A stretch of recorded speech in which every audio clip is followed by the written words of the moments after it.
In this slide deck, we will examine prevention more closely. More importantly, we will connect the dots of upstream prevention to injury and violence prevention. Primary prevention is a systematic process that promotes healthy environments and behaviors to reduce the likelihood or frequency of violence or injury. Primary prevention includes activities that take place before violence or injury. Often, these activities include population initiatives that address the underlying risk and protective factors of violence or injury.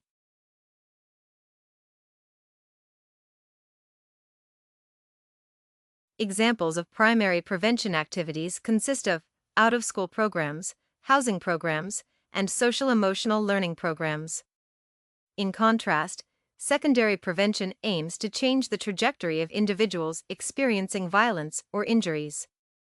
Secondary prevention activities usually occur immediately after the violence or injury. They can also keep injuries and violence from progressing.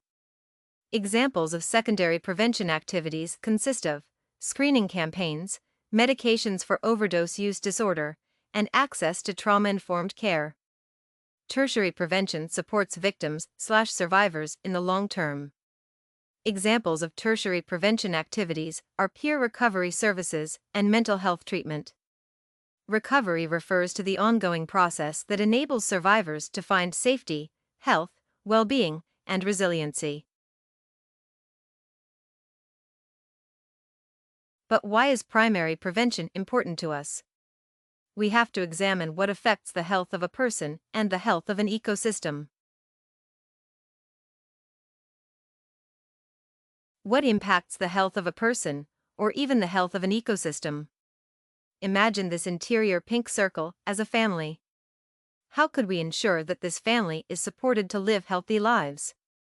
We might make sure they have access to the basic resources of food, water, and housing.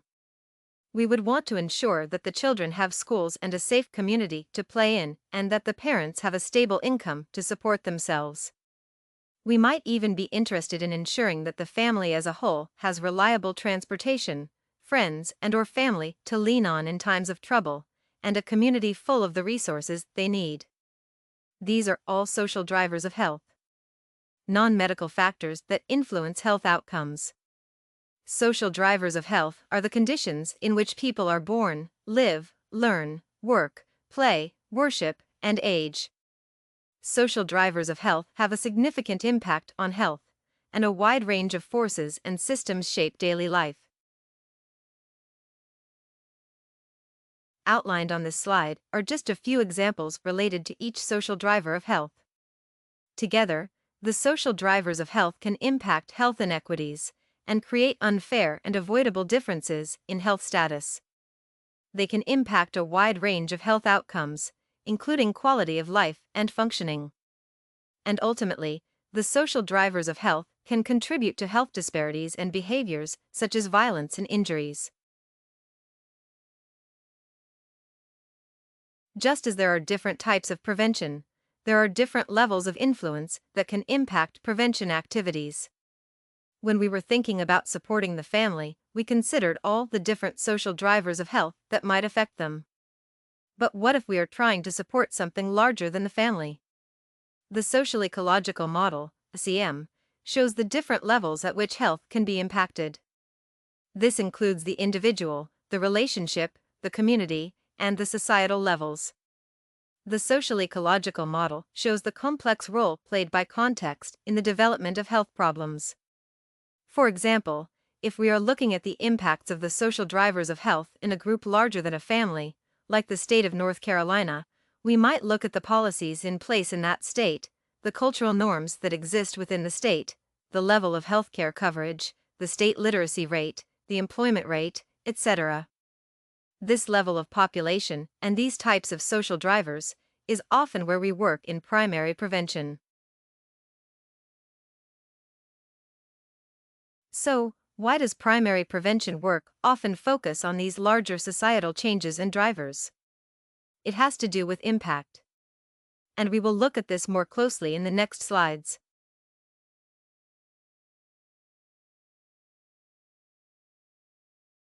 The health impact model is a five-tier pyramid that describes the impact of different types of public health interventions.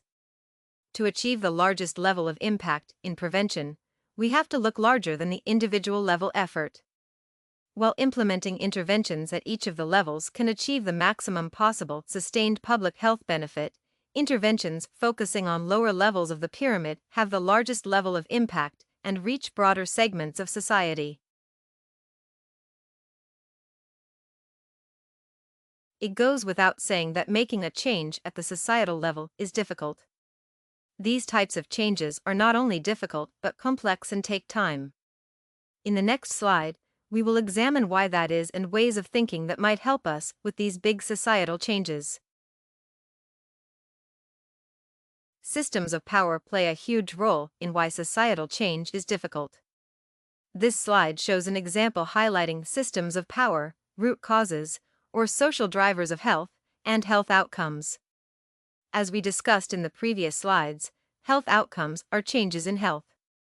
Root causes or social drivers of health refer to the underlying reasons for health outcomes.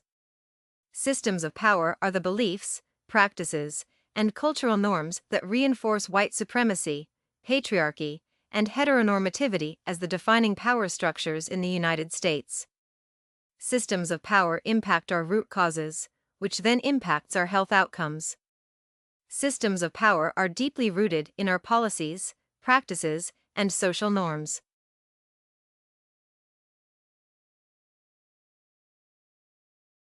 On this slide is the wheel of power and privilege.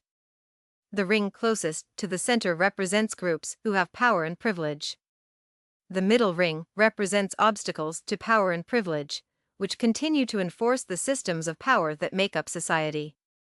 The outer ring represents equity-deserving groups. Awareness of power dynamics is crucial for identifying and addressing systemic inequalities.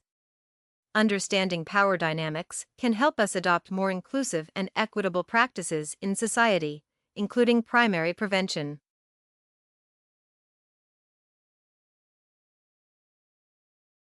However, awareness of power dynamics is not enough. Systems can change. By shifting the conditions that hold a problem in place, we can start to prioritize equity in our work. This slide highlights 6 conditions that hold systems in place: policy, practices, resource flows, power dynamics, relationships, and mental models. These conditions highlight explicit, structural change to transformative change. To make society a more equitable place, we must consider the conditions that we need to impact. As professionals working in primary prevention, this means thinking about what our role in this system change might be, as well as how we can support others who are taking on system change in other areas.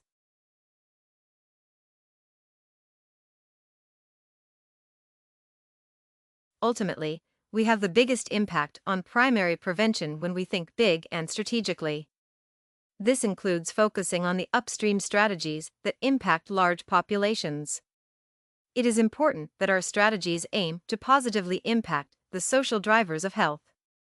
To do this, we have to acknowledge and understand the systems of power impacting the population we are working with. This requires creating strategies in a collaborative, inclusive manner.